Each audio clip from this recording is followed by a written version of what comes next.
Greetings, Culture Warriors. This is Jeff Vieira, author of Culture is Everything, and your host for this latest Dispatch from the Front. Story from USA today by Richard Wolff. I'm going to fist this one a little bit. I have already done one version of this and then had some audio problems. So for this version, I'm not going to read straight through. I will stop and comment. The winners at the Supreme Court this week were the nation's LGBTQ community and undocumented immigrants. The losers were conservatives, led by President Donald Trump. So right from the jump, you can see Wolff's bias here. Number one, when we talk about the Supreme Court, it's not winners and losers. The Supreme Court's role, constitutionally, is to interpret laws in light of the Constitution of the United States. That's it. There's not losers, there's not winners. There's constitutional and unconstitutional. And as soon as you start viewing it in terms of political winners and losers, you are putting your hand down on the scale in favor of the court not fulfilling its constitutional responsibility and instead becoming a political organ, which no doubt is Wolff's point. And the man most responsible for the unexpected turn of the events was the leader of the supposedly conservative court, a label that is coming under a little re-examination. Okay, folks on the left, ever since Roberts ascended to the court 15 years ago, have been bemoaning the shift in the court from a liberal majority to a conservative majority.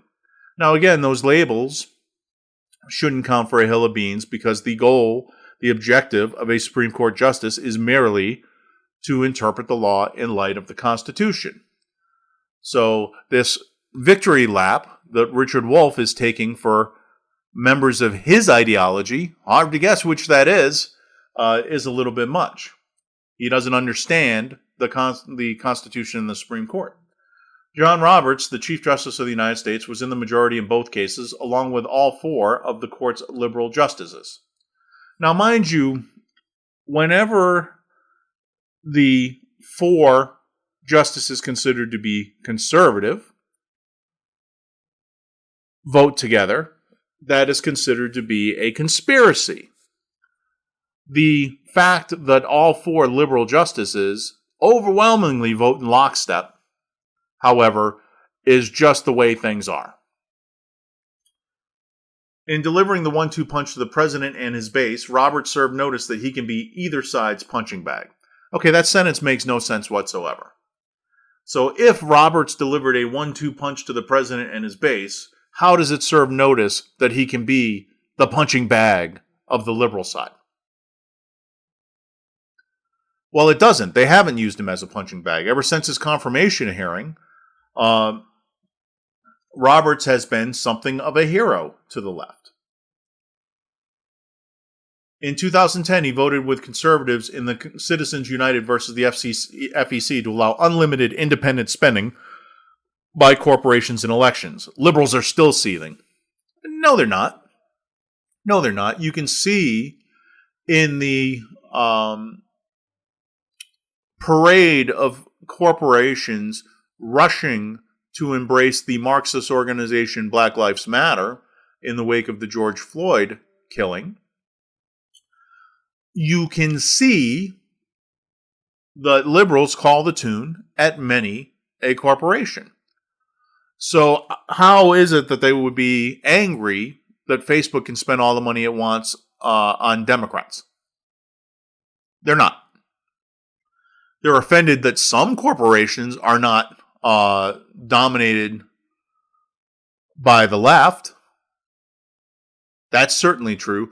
But this notion that that the left is anti-corporate is nonsense. They have made a concerted push to take over the leadership and the boardrooms of many a company. It's just another institution in the United States which used to not be left-wing and is now left-wing.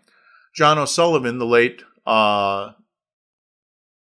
senior editor publisher of National Review, coined back in the 80s O'Sullivan's Law, which was that any organization which is not overtly right-wing will become left-wing over time.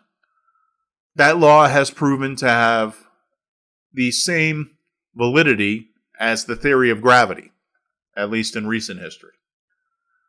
2 years later, he voted with liberals to uphold President Barack Obama's Affordable Care Act, which he again saved in 2015. Conservatives have never forgotten. No, we've never forgotten, and with good reason. The four, quote, conservative justices on the Supreme Court were shocked by Roberts' late move to declare, against the stated text of the legislation, that the Affordable Care Act, Obamacare, was a tax, so that he could justify treating it differently legally. Now, the Obama administration officials defending Obamacare didn't even claim that it was a tax. In fact, they claimed the opposite. But Roberts intervened and just made things up out of whole cloth. So you want to talk about people seething? Scalia, in particular, was seething because it was an absolutely unprecedented turn of events for the Chief Justice of the Supreme Court to just make it up as he went along. So yes, conservatives have never forgotten that, because what Roberts did was absolutely inexplicable. It was a betrayal of the First Order, of his duty as Chief Justice and of the Constitution of the United States. But while conservatives have more to appreciate in Roberts' overall voting record, he has not been as reliable as they'd hoped when he was confirmed as Chief Justice in 2005, promising to be like an umpire calling balls and strikes. The last 12 months have been perhaps the most obvious case in point. Well, yes, that's true. When conservatives place somebody on the bench, what they're looking for is somebody who will interpret the law in light of the Constitution. When we talk about originalists, all we're saying is that they take the text of the document and try to understand it as it was intended at the time it was written. It's a very logical way to interpret the law. In fact, that is really the only way to interpret the law, because language, of course, changes over time. If you had a law, for example, that was written back in 1800 saying that the state government ought to do everything possible to ensure that people are gay, and you interpret that law in light of the language of 2020, you will get a very different result. Gay in 1800 meant happy. That's all gay meant in 1800. Happy. In 2020, it means something different. So the only way to effectively interpret that law is to have recourse to what the words actually meant back at the time the law was drafted. What was the legislative intent? Last June, the Chief Justice sided with liberals in striking down the Trump administration's effort to include a question on citizenship in the 2020 census. The sole stated reason seems to have been contrived, he said of Commerce Secretary Wilbur Ross's decision. What was provided here was more of a distraction.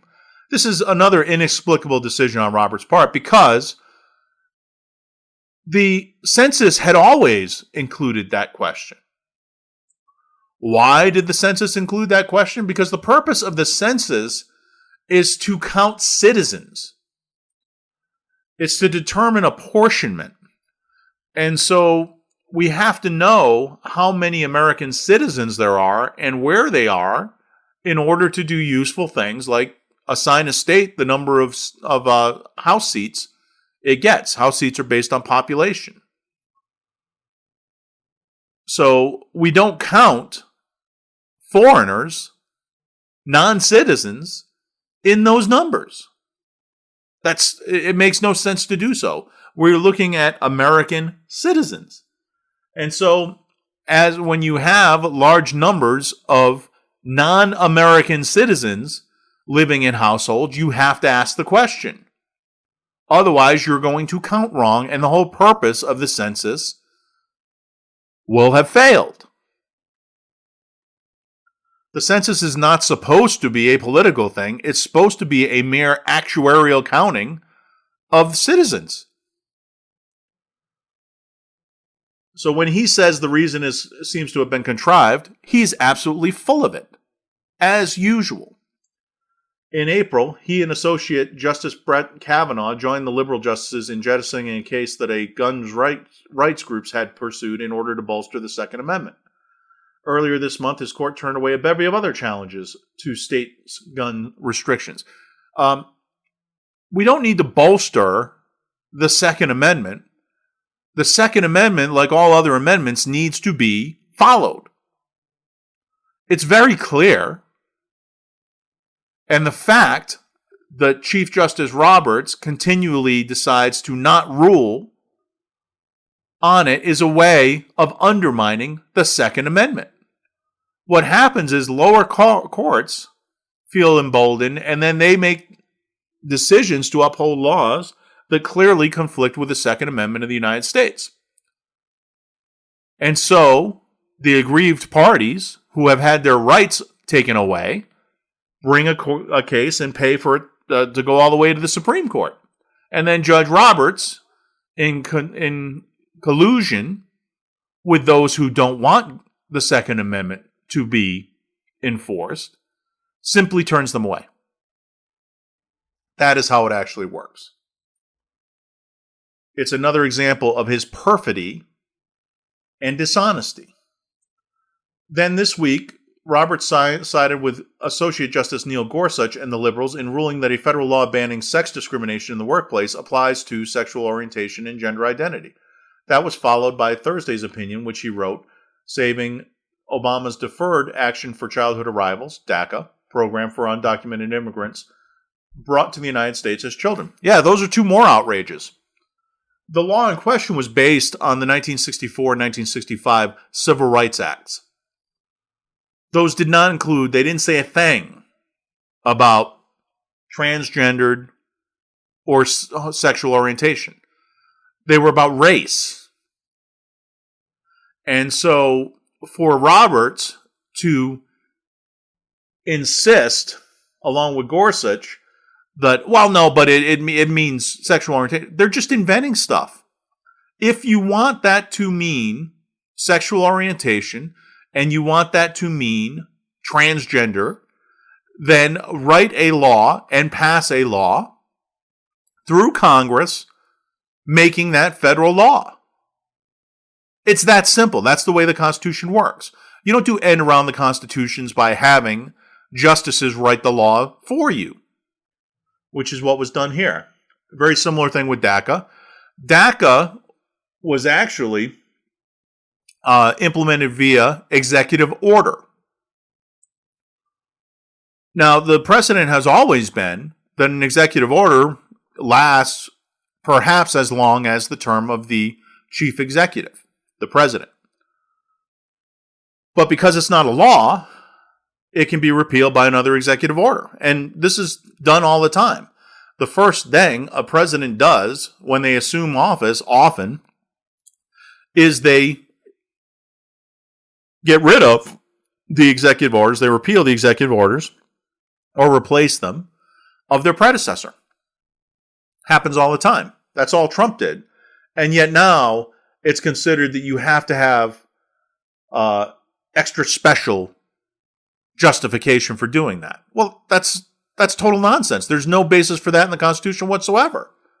It's an infringement upon the authority of the executive branch. The Department of Homeland Security, Roberts said, failed to consider the conspicuous issues of whether to retain forbearance and what, if anything, to do about the hardship to DACA recipients. Well, here the thing is those aren't American citizens.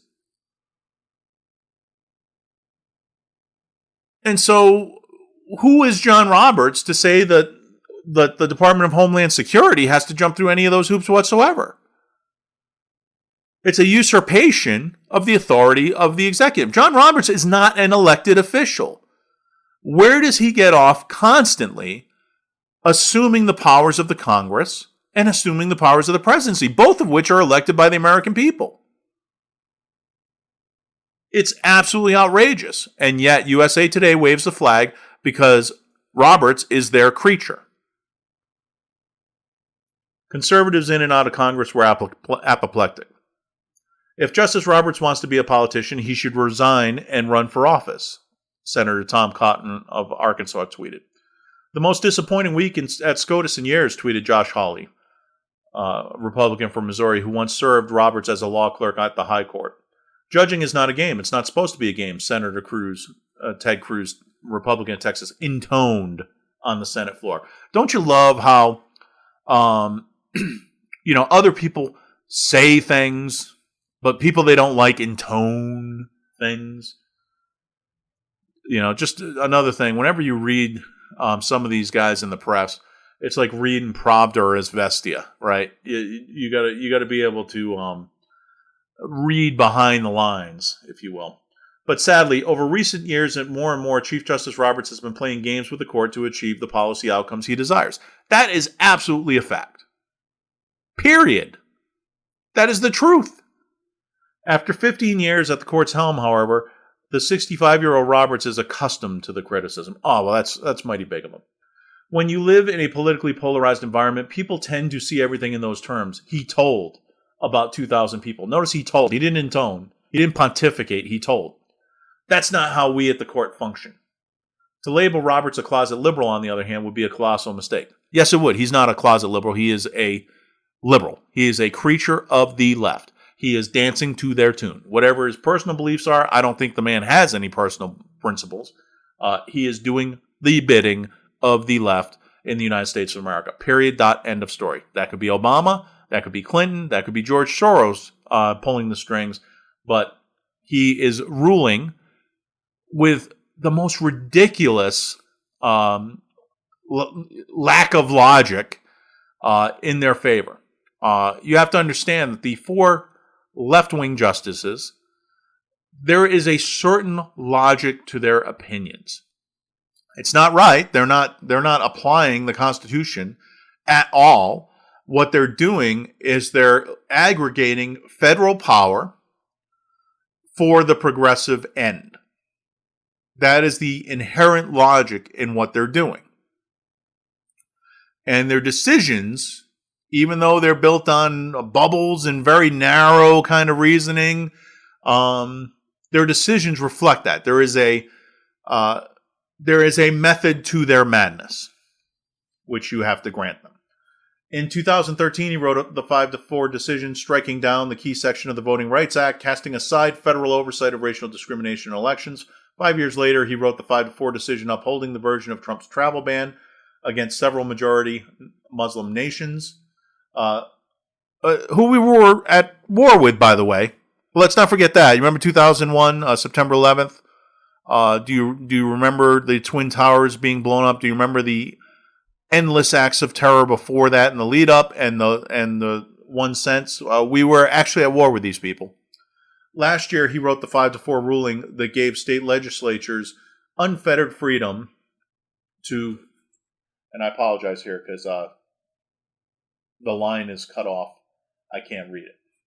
He is quite consistent, said former U.S. Solicitor General Ted Olson, a conservative, that's arguable, who nevertheless argued on behalf of DACA recipients in the case decided Thursday. He's very much a rule of law individual and someone who cares a great deal about the process by which legal decisions are being made. No, he isn't. No, he doesn't. He cares about what that outcome is and if it pleases his masters. In both the census case and the DACA case, Roberts insisted that the Administrative Procedure Act be followed. Not the Constitution, the Administrative Procedure Act. For him, that meant federal agencies must be able to explain the reasons for their actions. We do not decide whether DACA or its rescission are sound policies, Roberts wrote. We address only whether the agency complied with the procedural requirement that it provide a reasoned explanation for its action. No, you don't. They provided you with a reason, and then you decided that that reason wasn't good enough. What a liar this guy is. Anyway, You can read the rest of the article. I will have an aneurysm if I continue on. Needless to say, there are competing sets of values going on in the Supreme Court. There are those justices who believe that the role of the justice is to interpret law in light of the Constitution of the United States. Those are generally called conservatives. The difference between the conservative and the originalist justice is that the originalist simply expounds upon that a little further and says, look, when we read the law, we go by the text of the law, and we go by the plain meaning of that text as it was articulated at the time.